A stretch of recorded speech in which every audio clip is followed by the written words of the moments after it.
Hello dear friends, स्वागत है आप सभी का हमारा अपना प्यारा सा यूट्यूब चैनल ईगर क्लासेज पे। तो फ्रेंड्स, आज हम आरपीएफ कांस्टेबल का सेट प्रैक्टिस 29 कवर करेंगे। ठीक है, इससे पहले 1 से लेकर 28 तक का कवर कर लिया गया है और इसका प्ले लिस्ट भी बना दिया गया है। अगर आप लोग नहीं देखें तो इसका लिंक डिस्क्रिप्शन बॉक्स में दे दिया गया है, जाकर देख लीजिएगा। प्रत्येक सेट में 25 क्वेश्चन उठाए हैं, जिसमें से प्रीवियस ईयर क्वेश्चन है, जो कि प्रत्येक पाली में, जो कि 2018 और 2019 के प्रत्येक पाली में पूछा हुआ प्रश्न है। ठीक है, और याद रखिएगा, हमारा प्रत्येक दिन क्लास शाम 7 बजे शुरू होता है, तो शाम 7 बजे जुड़ना नहीं भूलिएगा। ठीक है, तो चलिए वीडियो को शुरू करते हैं। वीडियो पर नए हैं तो वीडियो को लाइक और चैनल को सब्सक्राइब कर लीजिए, क्योंकि इस पर डेली ही आरपीएफ कांस्टेबल का सेट प्रैक्टिस लगाया जाता है। ठीक है, तो चलिए वीडियो को शुरू करते हैं और फर्स्ट क्वेश्चन की ओर चलते हैं। फर्स्ट क्वेश्चन क्या कर रहा है? फर्स्ट क्वेश्चन कर रहा है, कौन सा क्षेत्र मुलायम लकड़ी के बनों के लिए महत्वपूर्ण है? कौन सा क्षेत्र मुलायम लकड़ी के बनों के लिए महत्वपूर्ण है? तो बताइएगा आप लोग, इसका राइट आंसर क्या हुआ? आप लोग लाइव चैट सेक्शन में जवाब देते रहिएगा। ठीक है, तो बताइए इसका राइट आंसर क्या होगा? इसका राइट आंसर हो जाएगा ऑप्शन नंबर डी। ठीक है, शीतोष्ण प्रदेश। ठीक है, शीतोष्ण प्रदेश मुलायम लकड़ी के बनों के लिए महत्वपूर्ण है। ठीक है, ऑप्शन डी हमारा एब्सोल्युटली राइट आंसर हो जाएगा। ठीक है, और याद रखिएगा, अगर इसका पीडीएफ लेना चाहते हैं तो हमारा टेलीग्राम ग्रुप ज्वाइन कर लीजिएगा। ईगर क्लासेज 7250 के नाम से टेलीग्राम ग्रुप चलता है, उस पर फ्री में पीडीएफ अवेलेबल करा दिया जाता है। ठीक है, चलिए नेक्स्ट क्वेश्चन की ओर चलते हैं। नेक्स्ट क्वेश्चन क्या कर रहा है? क्वेश्चन नंबर 2 क्या कर रहा है? क्वेश्चन नंबर 2 कह रहा है कि नागा अर्जुन सागर परियोजना किस नदी पर है? नागा अर्जुन सागर परियोजना किस नदी पर है? तो बताइएगा इसका राइट आंसर क्या होगा? इसका राइट आंसर क्या होगा? आप लोग लाइव चैट सेशन में जवाब दीजिएगा। इसका राइट आंसर हो जाएगा ऑप्शन नंबर ये कृष्णा नदी पर। हमेशा याद रखिएगा, नागा अर्जुन सागर परियोजना किस नदी पर स्थित है? तो कृष्णा नदी पर स्थित है। ऑप्शन नंबर ए हमारा एब्सोल्युटली राइट आंसर हो जाएगा। और पूछा जाए कि गोदावरी नदी पर किस परियोजना स्थित है? गोदावरी नदी पर किस परियोजना स्थित है? तो बताइएगा पोचमपाद परियोजना गोदावरी नदी पर स्थित है। पोचमपाद परियोजना गोदावरी नदी पर स्थित है। ठीक है, ये सब पॉइंट याद रखिएगा। नेक्स्ट क्वेश्चन क्यों चलते हैं। नेक्स्ट क्वेश्चन क्या करा? क्वेश्चन नंबर 3 क्या करा? क्वेश्चन नंबर 3 करा, भारत में पूर्वी तट पर स्थित कौन सा पतन प्राकृतिक पतन नहीं है? भारत में पूर्वी तट पर स्थित कौन सा पतन प्राकृतिक पतन नहीं है? तो बताइएगा इसका राइट आंसर क्या होगा? आप लोग लाइव चैट सेशन में जवाब दीजिएगा। ठीक है, आप लोग बताइए इसका राइट आंसर क्या होगा? इसका राइट आंसर हो जाएगा चेन्नई। ऑप्शन डी हमारा एब्सोल्युटली राइट आंसर हो जाएगा। याद रखिएगा, अगर एग्जाम में पूछा जाए कि भारत में पूर्वी तट पर स्थित कौन सा पतन प्राकृतिक पतन नहीं है, तो बताइएगा चेन्नई। ठीक है, तो चेन्नई को किस पतन के बंदरगाह के नाम से जाना जाता है? तो बताइएगा इसका राइट आंसर क्या होगा? चेन्नई को कृत्रिम बंदरगाह के नाम से जाना जाता है। कृत्रिम बंदरगाह के नाम से किसे जाना जाता है? चेन्नई को। ठीक है, ये सब पॉइंट याद रखिएगा। और इसका भी नाम है चेन्नई, भारत का प्राचीन बंदरगाह भी है। इसे भारत का प्राचीन बंदरगाह भी कहा जाता है। इसे भारत का प्राचीन बंदरगाह भी कहा जाता है। ये सब पॉइंट याद रखिएगा। ठीक है, अगर एग्जाम में पूछा जाए कि देश का सबसे बड़ा बंदरगाह कौन सा है, तो बताइएगा मुंबई। मुंबई देश का सबसे बड़ा बंदरगाह है। मुंबई देश का सबसे बड़ा बंदरगाह है। और पूछा जाएगा देश का सर्वश्रेष्ठ प्राकृतिक बंदरगाह कौन सा है, तो बताइएगा विशाखापट्टनम। विशाखापट्टनम देश का सबसे प्राकृतिक बंदरगाह है, तो बताइएगा विशाखापट्टनम। ठीक है, ये सब पॉइंट याद रखिएगा। नेक्स्ट क्वेश्चन की ओर चलते हैं। नेक्स्ट क्वेश्चन क्या कर रहा है? क्वेश्चन नंबर 4 क्या कर रहा है? क्वेश्चन नंबर 4 कर रहा है, विश्व का सबसे बड़ा द्वीप कौन सा है? विश्व का सबसे बड़ा द्वीप कौन सा है? तो बताइएगा इसका राइट आंसर क्या होगा? आप लोग लाइव चैट सेशन में जवाब दीजिएगा। इसका राइट आंसर हो जाएगा ग्रीनलैंड। हमेशा याद रखिएगा, विश्व का सबसे बड़ा द्वीप कौन सा है? तो ग्रीनलैंड लगाइएगा। ऑप्शन डी हमारा एब्सोल्युटली राइट आंसर हो जाएगा। ठीक है, अगर एग्जाम में पूछा जाए कि विश्व की सबसे बड़े ताजे पानी की झील किसे माना जाता है, तो वो बताइएगा सुपीरियर झील को। सुपीरियर झील को विश्व का सबसे ताजे पानी का झील माना जाता है। याद रखिएगा सब पॉइंट। सुपीरियर झील को विश्व का सबसे ताजे पानी की झील माना जाता है। और एग्जाम में पूछा जाए विश्व की सबसे बड़ी खारे पानी की झील किसे माना जाता है, तो कैस्पियन सागर का। कैस्पियन सागर को विश्व का सबसे खारे पानी का झील माना जाता है। ऐसे पॉइंट याद रखिएगा। अगर एग्जाम में पूछ दिया जाए कि विश्व का सबसे बड़ा डेल्टा सुंदरबन कौन सा है, सबसे बड़ा डेल्टा कौन सा है, तो बताइएगा सुंदरबन। याद रखिएगा, विश्व का सबसे बड़ा डेल्टा कौन सा है, सुंदरबन। सुंदरबन लगाइएगा, ठीक है, जो कहाँ है, भारत में है, भारत में है। ऐसे पॉइंट याद रखिएगा। नेक्स्ट क्वेश्चन की ओर चलते हैं। क्वेश्चन नंबर 5 क्या कर रहा है, क्वेश्चन नंबर 5 कह रहा है विश्व की कुल जनसंख्या में के लगभग कितना जनसंख्या एशिया में है। विश्व की कुल जनसंख्या के लगभग कितना जनसंख्या एशिया में है, तो बताइएगा इसका राइट आंसर क्या होगा। इसका राइट आंसर क्या होगा, आप लोग लाइव चैट सेशन में जवाब दीजिएगा। इसका राइट आंसर हो जाएगा ऑप्शन नंबर बी, 2/3 भाग एशिया में है। 2/3 भाग एशिया में है। ऑप्शन बी हमारा एब्सोल्युटली राइट आंसर हो जाएगा। और पूछा जाए एग्जाम में कि एशिया विश्व का सबसे बड़ा महादेश माना जाता है। एग्जाम में पूछा जाए कि विश्व का सबसे बड़ा महादेश किसे माना जाता है, तो एशिया को विश्व का सबसे बड़ा महादेश माना जाता है। ठीक है, ये सब पॉइंट याद रखेगा। नेक्स्ट क्वेश्चन की ओर चलते हैं। नेक्स्ट क्वेश्चन क्या कह रहा है, नेक्स्ट क्वेश्चन क्या करा, क्वेश्चन नंबर 6 करा, लिटमस किससे मिलता है। लिटमस किससे मिलता है, तो बताइएगा इसका राइट आंसर क्या होता है। इसका राइट आंसर हो जाएगा ऑप्शन नंबर डी, लाइकेन से लिटमस मिलता है। लाइकेन से लिटमस मिलता है। ऑप्शन डी हमारा एब्सोल्युटली राइट आंसर हो जाएगा। अगर एग्जाम में पूछा जाए कि अम्ल का जलीय विलयन नीले लिटमस पत्र को क्या कर देता है, लाल कर देता है। याद रखिएगा, अम्ल का जलीय विलयन नीले लिटमस पत्र को क्या कर देता है, लाल कर देता है। ये सब पॉइंट याद रखिएगा, नीले लिटमस पत्र को लाल कर देता है। अम्ल का जलीय विलयन, अगर पूछा जाए क्षार का जलीय विलयन लाल लिटमस पत्र को क्या कर देता है, नीला कर देता है। क्षार का जलीय विलयन लाल लिटमस पत्र को क्या कर देता है, नीला कर देता है। ऐसे पॉइंट याद रखिएगा, ठीक है। नेक्स्ट क्वेश्चन की ओर चलते हैं। क्वेश्चन नंबर 7 क्या कर रहा है, क्वेश्चन नंबर 7 कर रहा है पवन ऊर्जा उत्पादन में देश का पहला स्थान किस राज्य का है। पवन ऊर्जा उत्पादन में देश में पहला स्थान किस राज्य का है, तो बताइएगा इसका राइट आंसर क्या होगा। इसका राइट आंसर हो जाएगा ऑप्शन नंबर एक, गुजरात। याद रखिएगा, पवन ऊर्जा उत्पादन में देश में पहला स्थान किस राज्य का है, गुजरात का है। ऑप्शन नंबर ए हमारा एब्सोल्युटली राइट आंसर हो जाएगा। नेक्स्ट क्वेश्चन की ओर चलते हैं। क्वेश्चन नंबर नेक्स्ट क्या कर रहा है, क्वेश्चन नंबर 8 क्या कर रहा है, क्वेश्चन नंबर 8 कर रहा है जैन धर्म और बौद्ध धर्म के सैद्धांतिक मतभेद क्या है। जैन धर्म और बौद्ध धर्म के सैद्धांतिक मतभेद क्या है, तो बताइएगा इसका राइट आंसर क्या होगा। इसका राइट आंसर हो जाएगा ऑप्शन नंबर ए, ठीक है। हमेशा याद रखिएगा, अष्टांग मार्ग का अनुसरण। जैन धर्म, अगर एग्जाम में पूछा जाए कि जैन धर्म और बौद्ध धर्म में सैद्धांतिक मतभेद क्या है, तो बताइएगा अष्टांग मार्ग का अनुसरण। अष्टांग मार्ग का अनुसरण। ऑप्शन नंबर ए हमारा एब्सोल्युटली राइट आंसर हो जाएगा। अगर पूछा जाए कि जैन धर्म का प्रथम तीर्थकर किसे माना जाता है, जैन धर्म का प्रथम तीर्थकर किसे माना जाता है, तो हमेशा बताइएगा ऋषिवदेव को। ऋषिवदेव को जैन धर्म का प्रथम तीर्थकर माना जाता है। और पूछा जाए कि जैन धर्म का अंतिम तीर्थकर किसे माना जाता है, जैन धर्म का अंतिम तीर्थकर किसे माना जाता है, तो महावीर स्वामी को। हमेशा याद रखेगा, महावीर स्वामी को जैन धर्म का अंतिम तीर्थकर माना जाता है। ये कैवें तीर्थकर थे, तो बताइएगा 24वें तीर्थकर थे, 24वें तीर्थकर थे। और बौद्ध धर्म का संस्थापक किसे माना जाता है, बौद्ध धर्म का संस्थापक किसे माना जाता है, तो बताइएगा गौतम बुद्ध को। गौतम बुद्ध को बौद्ध धर्म का संस्थापक माना जाता है। सब पॉइंट याद रखिए, गौतम बुद्ध को बौद्ध धर्म का संस्थापक माना जाता है। अगर एग्जाम में पूछे जैन धर्म और बौद्ध धर्म का सैद्धांतिक मतभेद क्या है, तो अष्टांग मार्गों का अनुसरण। याद रखिएगा, अष्टांग मार्गों का अनुसरण है, ठीक है। नेक्स्ट क्वेश्चन की ओर चलते हैं। नेक्स्ट क्वेश्चन क्या करा, क्वेश्चन नंबर 9 क्या करा, क्वेश्चन नंबर 9 करा चांदी का सिक्का का सर्वप्रथम किसने चलाया था। चांदी का सिक्का सर्वप्रथम किसने चलाया था, तो बताइएगा इसका राइट आंसर क्या होगा। आप लोग लाइव चैट सेशन में जवाब दीजिएगा, ठीक है। अगर वीडियो अच्छा लग रहा है तो वीडियो को लाइक कर दीजिएगा और चैनल को सब्सक्राइब कर लीजिएगा, ठीक है। चलिए, तो बताइए इसका राइट आंसर क्या होगा। 9 का जवाब दीजिएगा। इसका राइट आंसर क्या होगा, इसका राइट आंसर हो जाएगा शेर शाह सूरी। हमेशा याद रखिएगा, चांदी का सिक्के का किसने चलाया था, तो बताइएगा शेर शाह सूरी ने। शेर शाह सूरी ने। ऑप्शन सी हमारा एब्सोल्युटली राइट आंसर हो जाएगा।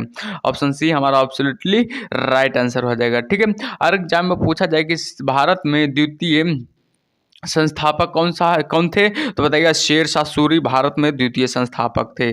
शेर शाह सूरी भारत में द्वितीय संस्थापक थे, ठीक है, द्वितीय संस्थापक थे। इसके और पूछा जाए कि डाक प्रथा का प्रचलन किसने किया था, तो बताइएगा शेरशाह सूरी ने डाक प्रथा का प्रचलन किया था। डाक प्रथा का प्रचलन किसने किया था, शेरशाह सूरी ने डाक प्रथा का प्रचलन किया था।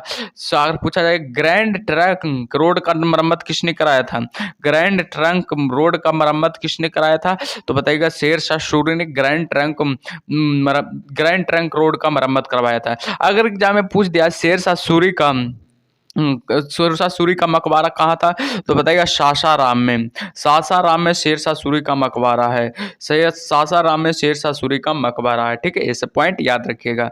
नेक्स्ट क्वेश्चन की ओर चलते हैं। क्वेश्चन नंबर 10 क्या कर रहा है, क्वेश्चन नंबर 10 कर रहा है घाघरा का युद्ध किसके बीच लड़ा गया था, घाघरा का युद्ध किसके बीच लड़ा गया था, तो बताइए इसका राइट आंसर क्या हुआ। आप लोग लाइव चैट सेशन में जवाब दीजिएगा। ठीक है, घाघरा का युद्ध किसके बीच लड़ा गया था, तो हमेशा याद रखिएगा, हमेशा याद रखिएगा ऑप्शन नंबर बी। ठीक है, बाबर और महमूद लोदी के मध्य लड़ा गया था, बाबर और महमूद और लोदी के बीच लड़ा गया था। ऑप्शन बी हमारा एब्सोल्युटली राइट आंसर हो जाएगा। अगर एग्जाम में पूछा जाए कि कब लड़ा गया था, घाघरा का युद्ध कब हुआ था, घाघरा का युद्ध कब हुआ था, तो बताइएगा इसका राइट आंसर क्या हुआ। इसका राइट आंसर हो जाए 6 मई 1529 को। हमेशा याद रखिएगा घाघरा का युद्ध कब हुआ था, 6 मई 1529 को। ठीक है, और पूछा जाए कि इसमें कौन विजयी हुआ था, तो बताइएगा बाबर ने विजयी हो गया था। ठीक है, इसमें बाबर ने विजयी हुआ, अब महमूद लोदी ने को पराजय किया था। ठीक है, महमूद लोदी को पराजय किया था। ठीक है, अगर एग्जाम में पूछा जाए चंदेरी का युद्ध कब हुआ था, तो बताइएगा 1528 में। 1528 में, इससे एक साल पहले, यानी 1528 में चंदेरी का युद्ध हुआ था। ठीक है, ये सब पॉइंट याद रखिएगा। नेक्स्ट क्वेश्चन की ओर चलते हैं। क्वेश्चन नंबर 11 क्या करा, क्वेश्चन नंबर 11 करा ब्राह्मणों पर जजिया का कर सर्वप्रथम किसने लगाया था, ब्राह्मणों पर जजिया कर सर्वप्रथम किसने लगाया था, तो बताइएगा इसका राइट आंसर क्या होगा। इसका राइट आंसर हो जाएगा option number A, Firoz Shah Tughlaq ने ब्राह्मणों पर जजिया कर लगाया था। ऑप्शन नंबर ए हमारा एब्सोल्युटली राइट आंसर हो जाएगा। अगर एग्जाम में पूछा जाए कि दीवाना एक खैरात विभाग की स्थापना किसने किया था, दीवान एक खैरात बाग की स्थापना किसने किया था, तो बताइएगा फिरोज शाह तुगलक ने। फिरोज शाह तुगलक ने दीवान एक खैरात की स्थापना किया था। ठीक है, नेक्स्ट क्वेश्चन की ओर चलते हैं। नेक्स्ट क्वेश्चन क्या करा, नेक्स्ट क्वेश्चन करा क्वेश्चन नंबर 12 क्या करा, योजना आयोग का उपाध्यक्ष का दर्जा किसके समक्ष है, योजना आयोग का उपाध्यक्ष का दर्जा किसके समक्ष है, तो बताइएगा इसका राइट आंसर क्या हुआ। इसका राइट आंसर हो जाएगा कैबिनेट मंत्री के समक्ष है। कैबिनेट मंत्री के समक्ष योजना आयोग के उपाध्यक्ष का दर्जा है। ठीक है, ऑप्शन नंबर सी हमारा एब्सोल्युटली राइट आंसर हो जाएगा। अगर एग्जाम में पूछा जाए कि योजना आयोग का अध्यक्ष कौन होता है, तो बताइएगा प्रधानमंत्री। हमेशा याद रखिएगा प्रधानमंत्री योजना आयोग का अध्यक्ष होते हैं, प्रधानमंत्री योजना आयोग के अध्यक्ष होते हैं। अगर एग्जाम में पूछा जाए कि योजना आयोग की स्थापना कब हुआ था, योजना आयोग की स्थापना कब हुआ था, तो बताइएगा 15 मार्च 1950 को योजना आयोग की स्थापना हुआ था। ठीक है, यह एक कैसी संस्था है, सहकारी संस्था है, सलाहकारी संस्था है। यह एक कैसी संस्था है, सलाहकारी संस्था है। ये सब पॉइंट याद रखिएगा। ठीक है, नेक्स्ट क्वेश्चन की ओर चलते हैं। नेक्स्ट क्वेश्चन, सिक्किम भारत का एक पूर्ण राज्य कब बना था, तो बताइएगा इसका राइट आंसर क्या हुआ। आप लोग लाइव चैट सेशन में जवाब दीजिएगा। सिक्किम भारत का पूर्ण राज्य कब बना था, तो हमेशा याद रखिएगा 36वां संविधान संशोधन में, 36वें संशोधन के अंतर्गत सिक्किम भारत का एक पूर्ण राज्य बना था। ऑप्शन नंबर सी हमारा एब्सोल्युटली राइट आंसर हो जाएगा। ऑप्शन नंबर सी हमारा एब्सोल्युटली राइट आंसर हो जाएगा। और सिक्किम कैमा राज्य बना था भारत का, तो 22वां राज्य बना था। हमेशा याद रखिएगा सिक्किम भारत का कैमा राज्य बना था, तो 22वां राज्य बना था। ठीक है, हमेशा ये याद रखिएगा। और 36वां संविधान संशोधन कब हुआ था, तो बताइएगा 1975 में। 1975 में सिक्किम भारत का एक राज्य बना था, 22वां राज्य बना था। हमेशा याद रखिएगा। नेक्स्ट क्वेश्चन की ओर चलते हैं। क्वेश्चन नंबर 14 क्या करा है, क्वेश्चन नंबर 14 करा किस महासागर में द्वीपों की संख्या सर्वाधिक है, किस महासागर में द्वीपों की संख्या सर्वाधिक है, तो बताइएगा इसका राइट आंसर क्या होगा। इसका राइट आंसर क्या होगा, आप लोग लाइव चैट सेशन में जवाब दीजिएगा।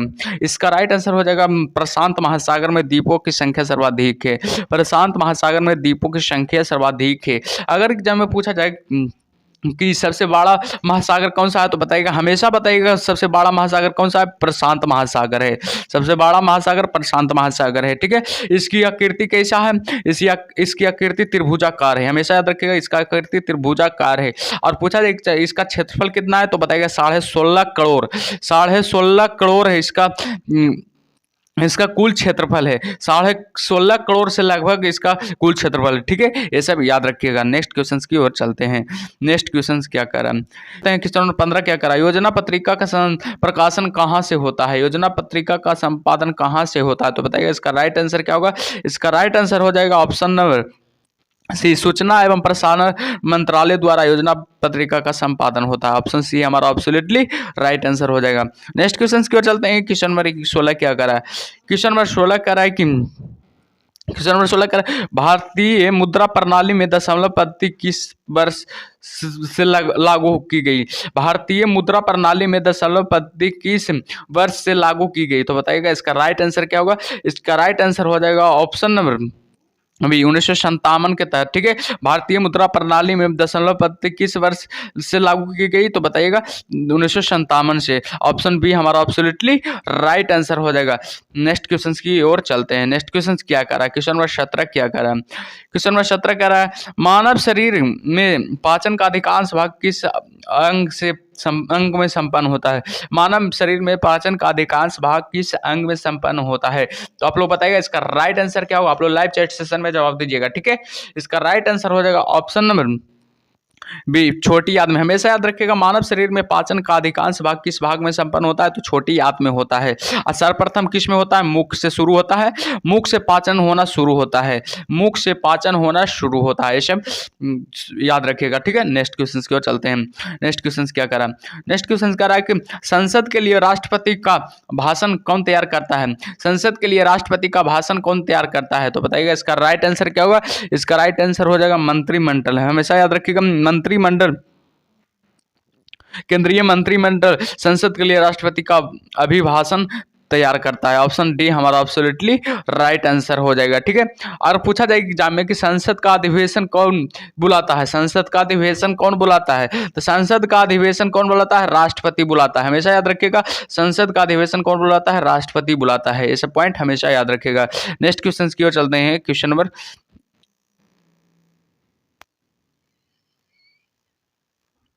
नेक्स्ट क्वेश्चन की ओर चलते हैं। क्वेश्चन नंबर 19 क्या करा, क्वेश्चन नंबर 19 कह रहा है कि शहीद दिवस कब मनाया जाता है, शहीद दिवस कब मनाया जाता है, तो बताइएगा इसका राइट आंसर क्या होगा। शहीद दिवस कब मनाया जाता है, इसका राइट आंसर क्या होगा। इसका राइट आंसर हो जाए 30 जनवरी को शहीद दिवस मनाया जाता है, 30 जनवरी को शहीद दिवस मनाया जाता है। ऑप्शन बी हमारा एब्सोल्युटली राइट आंसर हो जाएगा। और पूछा जाए 12 जनवरी को कौन सा दिवस मनाया जाता है, तो हमेशा याद रखिएगा राष्ट्रीय युवा दिवस, राष्ट्रीय युवा दिवस 12 जनवरी को मनाया जाता है। राष्ट्रीय युवा दिवस 12 जनवरी को मनाया जाता है। 8 मार्च को कौन सा दिवस मनाया जाता है, तो हमेशा रखिएगा याद रखिएगा अंतर्राष्ट्रीय महिला दिवस, अंतर्राष्ट्रीय महिला दिवस 8 मार्च को मनाया जाता है, हमेशा याद रखिएगा। और पूछा जाए 8 मई को क्या मनाया जाता है, तो हमेशा बताइएगा विश्व प्रवासी पक्षी दिवस, विश्व प्रवासी पक्षी दिवस मनाया जाता है। ऐसा पॉइंट याद रखिएगा। नेक्स्ट क्वेश्चन की ओर चलते हैं। क्वेश्चन नंबर 20 क्या करा है, क्वेश्चन नंबर 20 करा भारत में वह प्रथम राष्ट्रपति जिनका निधन उनके कार्यकाल में हुआ, भारत में वह प्रथम राष्ट्रपति कौन थे जिनका निधन उनके कार्यकाल में हो गया, तो बताइए इसका राइट आंसर क्या होगा। इसका राइट आंसर हो जाए डॉक्टर जाकिर हुसैन थे। ऐसा राष्ट्रपति थे जिसने कार्यकाल करते ही निधन हो गया इनका, ठीक है। ऑप्शन बी हमारा एब्सोल्युटली राइट आंसर हो जाएगा। भारत का अगर एग्जाम में पूछा गया भारत का प्रथम राष्ट्रपति कौन था, भारत का प्रथम राष्ट्रपति कौन थे, तो डॉक्टर राजेंद्र प्रसाद, डॉक्टर राजेंद्र प्रसाद, ठीक है। डॉक्टर राजेंद्र प्रसाद भारत के प्रथम राष्ट्रपति है। और द्वितीय पूछा जाए तो सर्वपल्ली राधाकृष्ण, द्वितीय कौन है, सर्वपल्ली राधाकृष्ण, ठीक है। द्वितीय सर्वपल्ली राधाकृष्ण है, ठीक है। नेक्स्ट क्वेश्चन की ओर चलते हैं। नेक्स्ट क्वेश्चन क्या करा है, क्वेश्चन नंबर 21 क्या करा है, क्वेश्चन नंबर 21 करा माई डेज पुस्तक का लेखक कौन है, माई डेज पुस्तक का लेखक कौन है, तो बताइएगा इसका राइट आंसर क्या होगा। इसका राइट आंसर हो जाए आर.के. नारायण माई डेज पुस्तक के लेखक हैं, आर.के. नारायण माई डेज पुस्तक के लेखक है। ऑप्शन नंबर ए हमारा एब्सोल्युटली राइट आंसर हो जाएगा। नेक्स्ट क्वेश्चन की ओर चलते हैं। क्वेश्चन नंबर 22 क्या कर रहा है, क्वेश्चन नंबर 22 कह रहा है खाने का सोडा का रासायनिक नाम क्या है। खाने का सोडा का रासायनिक नाम क्या है, तो बताइएगा इसका राइट आंसर क्या होगा। इसका राइट आंसर हो जाएगा सोडियम बाइकार्बोनेट खाने के सोडा का रासायनिक नाम है। ऑप्शन बी हमारा एब्सोल्युटली राइट आंसर हो जाएगा। अगर एग्जाम में पूछा जाए सोडियम क्लोराइड किसका रासायनिक नाम है, सोडियम क्लोराइड किसका रासायनिक नाम है, तो हमेशा याद रखिएगा साधारण नमक का, साधारण नमक का रासायनिक नाम क्या है, सोडियम क्लोराइड। साधारण नमक का रासायनिक नाम क्या है, सोडियम क्लोराइड। ये सब पॉइंट याद रखिएगा। नेक्स्ट क्वेश्चन की ओर चलते हैं। क्वेश्चन नंबर 23 क्या करा, क्वेश्चन नंबर 23 करा नाभिकीय रिएक्टर में भारी पानी का प्रयोग किस रूप में होता है। नाभिकीय रिएक्टर में भारी पानी का प्रयोग किस रूप में होता है, तो बताइएगा इसका राइट आंसर क्या होगा। आप लोग लाइव चैट सेशन में जवाब दीजिएगा। इसका राइट आंसर हो जाएगा विमंदक के रूप में। ठीक है, विमंदक के रूप में नाभिकीय रिएक्टर में भारी पानी का प्रयोग किया जाता है। ऑप्शन डी हमारा एब्सोल्युटली राइट आंसर हो जाएगा। अगर एग्जाम में पूछ दिया जाए कि नाभिकीय रिएक्टर का खोजकर्ता किसे माना जाता है, तो फर्मी लगेगा। फर्मी को नाभिकीय रिएक्टर की खोजकर्ता माना जाता है। इसका खोज कब किया गया था, इसका खोज कब किया गया था, तो बताइए 1939 में इसका खोज किया गया था। 1939 में इसका खोज किया गया था। ये सब पॉइंट याद रखिएगा। ठीक है, नेक्स्ट क्वेश्चन की ओर चलते हैं। क्वेश्चन नंबर 24 क्या कह रहा है, क्वेश्चन नंबर 24 कह रहा है शनिवार निम्नलिखित में से किस एक अयस्क है। शनिवार निम्नलिखित में से किसका एक अयस्क है, तो बताइएगा इसका राइट आंसर क्या होगा। इसका राइट आंसर हो जाएगा, हमेशा याद रखिएगा, पारा का अयस्क। ठीक है, पारा का अयस्क कौन है, शनिवार। शनिवार पारा का अयस्क है। अगर पूछा जाए एग्जाम में कैल्शियम का अयस्क कौन है, कैल्शियम का अयस्क कौन है, दो अयस्क है इसका, डोलोमाइट याद रखिएगा, डोलोमाइट और होगा कैल्साइट। याद रखिएगा कैल्साइट डोलोमाइट और कैल्साइट कैल्शियम का अयस्क है। ठीक है, अगर एग्जाम में पूछा जाए तांबा का अयस्क कौन सा है, तो कॉपर पराइट या क्यूपराइट बोलिएगा, क्यूपराइट बोलिएगा, क्यूपराइट है। क्यूपराइट कॉपर तांबा का रासायनिक नाम है। ठीक है, और पूछा जाए लेड का रासायनिक नाम क्या है, तो लेड का याद रखिएगा गैलेना लेड का रासायनिक नाम है, गैलेना लेड का रासायनिक नाम है। ठीक है, ये सब पॉइंट याद रखिएगा। नेक्स्ट क्वेश्चन की ओर चलते हैं। नेक्स्ट क्वेश्चन क्या करा है, क्वेश्चन में नेक्स्ट करा निम्नलिखित में से कौन सा व्यवसाय के आधार पर जुलाह था।